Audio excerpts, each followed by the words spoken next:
मेरे चाचू मुझे बचपन से ही बहुत पसंद थे और मैं मम्मी और पापा से भी ज्यादा उनके बेहद करीब थी। धीरे धीरे मैं बड़ी हो रही थी और मेरे चाचू की दोस्ती भी गहरी होती चली गई। अब मैं जवानी की दहलीज पर कदम रखा था। चाचू से दोस्ती इतनी गहरी थी कि मैं अपने चाचू से हर बात शेयर कर लेती थी और मुझे चाचू से बातें बताना बहुत अच्छा लगता था। फिर एक रात मम्मी पापा घर पर नहीं थे तो चाचू के पेट में बहुत ज्यादा दर्द होने लगा। चाचू ने मुझे कहा, अंकिता जरा दवाई और चाय लेकर मेरे कमरे में आओ। मैंने चाय और दवाई लेकर चाचू के कमरे में चली गई कि चाचू ने मुझे पकड़ लिया और कहने लगे कि आज घर पर कोई भी नहीं है, तुम्हें अपने कमरे में डर लगेगा, इसलिए आज मेरे पास ही लेट जाओ, तुम्हें एक वीडियो दिखाता हूँ। चाचू ने मुझे बिस्तर पर लेटने को कहा। मैं चाचू के बिस्तर पर लेट गई। चाचू मुझे वीडियो दिखाने लगे। उस वीडियो को देखकर मुझे अचानक से बेचैनी होने लगी और फिर चाचू मुझसे बोले, चलो हम दोनों भी मिलकर ऐसे ही। हेलो दोस्तों, स्वागत है आप सभी का हमारी एक और रोमांचक कहानी में। उम्मीद करती हूँ कि आपको यह कहानी बेहद ही पसंद आएगी। मेरा नाम अंकित है और मेरी उम्र 18 साल है। अभी 10वीं क्लास में हूँ। मुझे पढ़ने का बहुत शौक था लेकिन मेरे पिताजी मेरे पढ़ाई के खिलाफ थे। मैंने अम्मी और चाचू से कहा कि मैं आगे पढ़ना चाहती हूँ। पापा कहना था कि आजकल कॉलेज में पढ़ाई कम और आशिकी ज्यादा चलती है। तभी मेरे चाचू ने पापा को समझाया कि वह कुछ भी नहीं करेगी और सिर्फ पढ़ाई करेगी। तब जाकर पापा मेरे कॉलेज जाने के लिए मान गए और चाचू से कहा कि आज से अंकिता की जिम्मेदारी तुम्हारी है। अगर उसने कुछ भी उल्टा सीधा काम किया तो जिससे इस घर और खानदान की कोई दाग लगा तो अंकिता के साथ साथ तुम्हारी भी खैर नहीं। मैं अंकिता की हर चाल पर नजर रखूंगा। मुझे इस वक्त पता नहीं था कि चाचू के दिल में क्या है और वह मेरा इतना सपोर्ट क्यों कर रहे हैं। मैंने कभी सोचा ही नहीं था कि मेरे चाचू से दोस्ती इतनी आगे तक चलती जाएगी। फिर कुछ ही दिनों में चाचू ने मेरे साथ जाकर कॉलेज में एडमिशन करवा दिया। पहले पहले तो मैं खूब दिल लगाकर पढ़ाई करने लगी और कॉलेज में किसी के साथ बातचीत नहीं करती थी। जो भी कॉलेज में होता वह रात को मैं चाचू को घर आकर बता देती। चाचू भी मेरे साथ बहुत ही ज्यादा बातचीत करने लगे थे। मुझे लगता वह मुझे बहुत ही अजीब नजरों से देखते हैं क्योंकि चाचू की शादी नहीं हुई थी। चाचू नौकरी के सिलसिले में हमारे घर पर ही रहते थे। कॉलेज में होने वाली यह सब बातें जानकर आसानी से गलत रास्ते पर चली जाती और फिर ऐसा ही होने लगा। मुझे भी उन बातों में दिलचस्पी होने लगी। मेरी किसी भी लड़के से तो दोस्ती नहीं थी, इसलिए मैं जब भी ऐसी बातें सोचती तो मेरे दिल में बेचैनी और दिमाग को झटक देती और खुद को कहती कि अंकिता यह सब क्या है या क्या बेहुदा बातें सोच रही हो। वह मेरा चाचू है। लेकिन फिर चाचू की बातें और उनका नजरिया भी मेरी सोच को बढ़ावा देता रहता था। लेकिन चाचू के दिल की बातें मैं अभी तक जान नहीं पाई थी। कभी कभी तो मुझे लगता था कि वह भी शायद मेरे बारे में यही सब सोचते होंगे। लेकिन कभी कभी उनका नजरिया मुझसे बहुत ज्यादा सख्त हो जाता था और वह मुझे याद दिला देते थे कि तुम्हारे पिताजी कितने कड़क हैं और अगर तुमने कोई भी गलती की तो तुम्हारे साथ साथ मेरा भी बुरा हाल कर देंगे। उनकी यह बातें सुनकर मैं खुद को कंट्रोल करती, लेकिन कहते हैं ना कि जवानी तो अंधी होती है। जवानी तो ऐसी ही है जैसे सर्दी में आग जल रही हो तो हाथ गर्म कर ही लिया जाता है। मैं जैसे ही कॉलेज जाती फिर वहीं सब बातें सुनने को मिलती। फिर मैं कॉलेज से घर आकर अपने दोस्तों की बात बताई हुई बातों को सोचने लगती। उस दिन मेरे चाचा घर आए तो आकर बैठ गए और कहने लगे, क्या सोच रही हो अंकिता? वह भी इतनी गहराई से। मैंने चाचू की तरफ एक अदा से देखा और उनसे कहा, चाचू आपको पता है मेरी दोस्त ने मुझे आज क्या बताया है? हर बार की तरह आज भी मैं चाचू से अपने दिल की बातने लगी। मेरे बचपन से आदत थी कि मैं अपनी हर बात चाचू को बताती थी। चाचू भी मुझे ऊपर से नीचे तक देखते हुए बोले, हाँ बताओ क्या बताना है तुम्हें? तुम्हारी दोस्त ने तुम्हें क्या बताया है? मैंने कहा मेरी दोस्त मुझे बता रही थी कि इंटरनेट पर बहुत ही किस्म की वीडियोस होती हैं। तो मैं यह कह रही थी कि आपके पास भी तो मोबाइल है, आपने भी वह वीडियोस देखी होंगी, तो क्यों ना हम दोनों मिलकर वीडियोस देखें और मौज करें।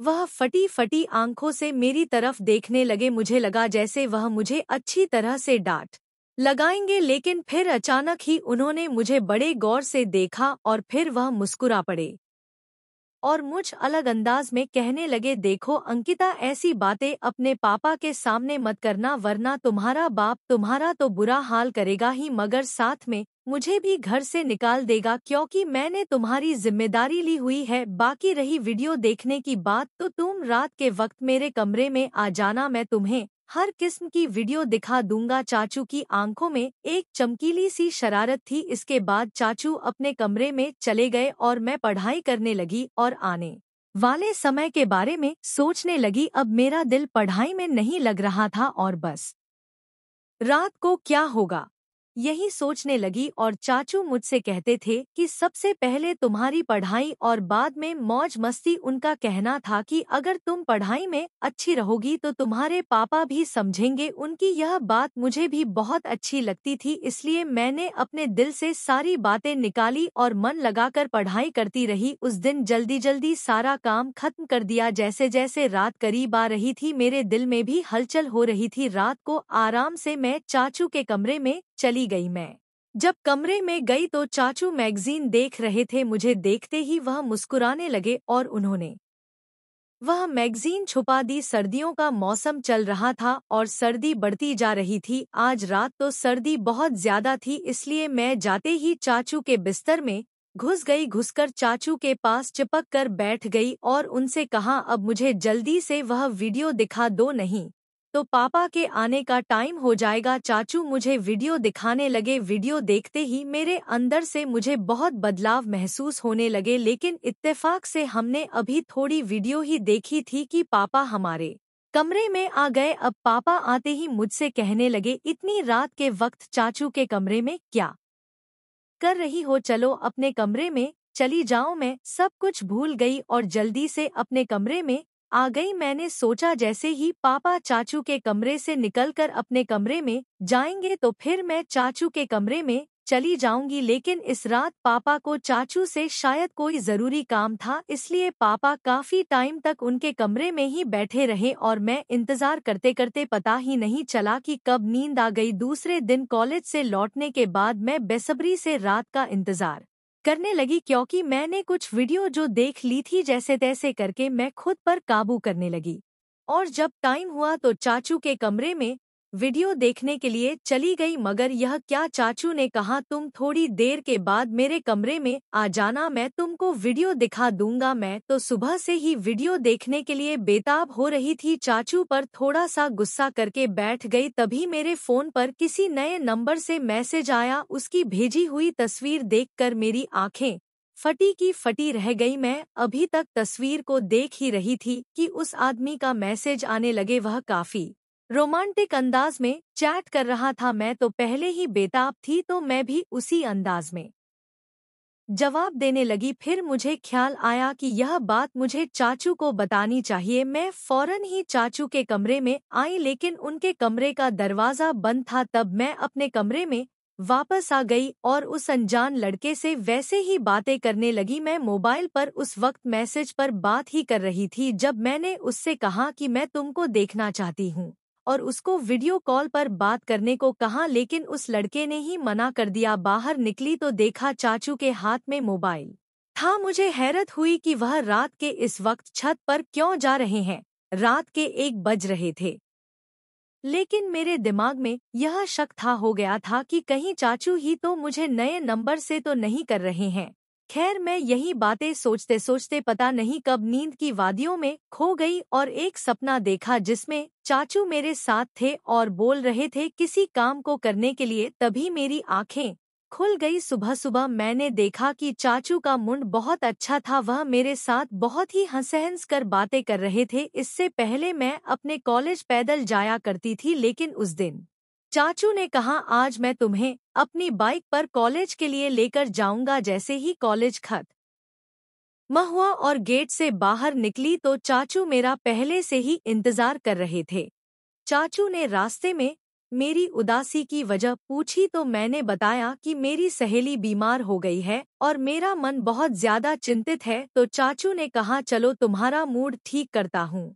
और चाचू ने बाइक एक बर्गर की शॉप पर रोक दी। उन्हें पता था कि मुझे बर्गर बहुत पसंद है। फिर हम दोनों ने वहां बैठकर बर्गर खाया। चाचू वहां भी मुझसे हंसी मजाक कर रहे थे। इसके बाद मैं चाचू के साथ घर वापस आ गई। उस दिन मम्मी पापा घर पर मौजूद नहीं थे तो चाचू मुझसे पूछने लगे कि तुमने मुझसे दोबारा से वह वीडियो देखने को क्यों नहीं कहा। तो मैंने उन्हें बताया कि मैंने तो पहले से ही देख लिया। चाचू एकदम से चौंक कर मेरी तरफ देखने लगे और बोले वह कैसे देखी। उन्होंने सख्त अंदाज में पूछा था। मैंने बताया कि मेरा एक नया दोस्त बना है, उसने भेजी थी। मैं रात को आपको बताने के लिए आई थी मगर आप सो रहे थे। जब चाचू ने यह सुना तो गहरी सोच में डूब गए। वह बोले तुम अभी जाओ, मैं अपने ने कमरे में चली गई। जब मैं वापस आई तो देखा कि चाचू मेरे मोबाइल पर कुछ तलाश कर रहे थे। मुझे अपनी तरफ बढ़ता हुआ देखकर चाचू ने मेरा मोबाइल मेज पर रख दिया और फिर हम दोनों ने एक साथ मिलकर खाना खाया। मैं खाना खाते वक्त चाचू की तरफ देखती तो मुझे लगता कि चाचू मुझसे अजीब निगाहों से देख रहे हैं। मुझे ऐसा लग रहा था कि वह मुझसे कुछ कहने की कोशिश कर रहे हैं मगर वह कह नहीं पा रहे थे। मैंने कहा चाचू अब कह भी दो ना, मैं आपको मना नहीं करूंगी। फिर मेरी नज़र चाचू के चेहरे से हटकर उनके मोबाइल पर पड़ी। चाचू भी फिलहाल कुछ कहने को चाह रहे थे। तभी मैंने मोबाइल उठा लिया और खुद ही उस नंबर पर मैसेज करने लगी मगर मेरे चाचू ने मेरे हाथ से मोबाइल छीन लिया। मुझे लगा शायद उन्हें जलन हो रही है।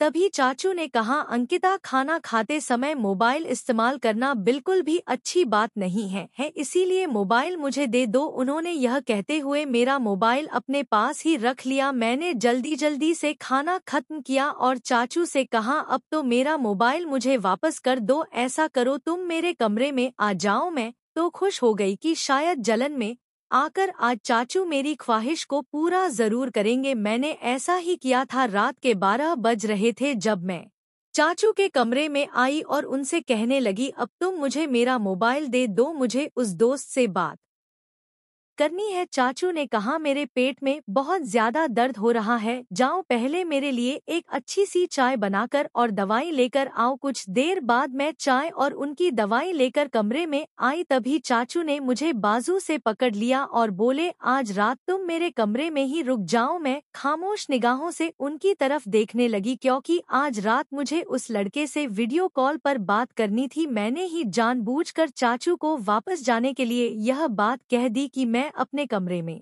जाऊंगी और अपना बाजू उनसे छुड़ाकर कमरे से बाहर जाने लगी मगर चाचू ने मुझे जाने से रोक दिया और बोले मैंने जो कहा है उतना ही करो। फिर सारी रात चाचू ने मेरे साथ जो सुलूक किया वह मैं कभी सोच ही नहीं सकती थी। वह काफी देर तक तो मेरा मोबाइल इस्तेमाल करते रहे और मुझे सोने भी नहीं दिया। रात के 1 बजे तो उन्होंने मुझे कहा तुम देखना चाहती हो ना कि वह लड़का कौन है जो तुम्हें वीडियो कॉल और तस्वीर भेजता है। चाचू की बात सुनकर मैं बहुत ज्यादा खुश हो गई और बोल दिया हाँ मैं देखना चाहती हूँ। चाचू ने मेरा मोबाइल मेरे हाथ में थमा दिया और कहा देखो इसको। उसकी तस्वीर देखकर मेरे होश उठ गए क्योंकि वह लड़का मेरी सहेली का पति था और मैं फटी की फटी हुई आंखों से चाचू की तरफ देखने लगी। मेरी आंखों से आंसू निकल पड़े थे। फिर चाचू बताने लगे कि तुमने जब मुझे इस लड़के के बारे में बताया था तो मैं समझ गया था कि जरूर कोई तुम्हें बेवकूफ बना रहा है। तभी मैंने तुम्हारे मोबाइल से अंकिता का नंबर इस लड़के से बात करना शुरू कर दिया था। वह तुम्हारी तस्वीर बनाकर सोशल मीडिया पर डालने वाला था। अगर मैं उसे ना डराता और ना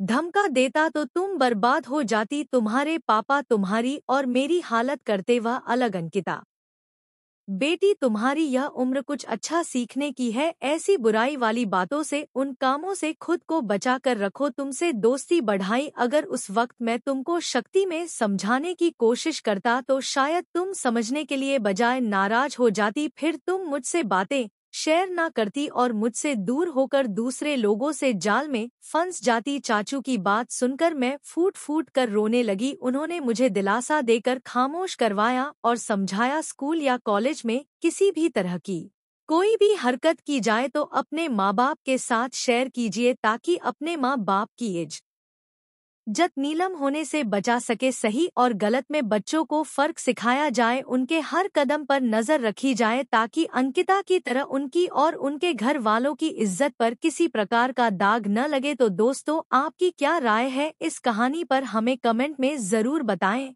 वीडियो अच्छी लगी हो तो लाइक करें, शेयर करें, सब्सक्राइब करें। धन्यवाद। मिलते हैं कल आपसे एक नई कहानी के साथ।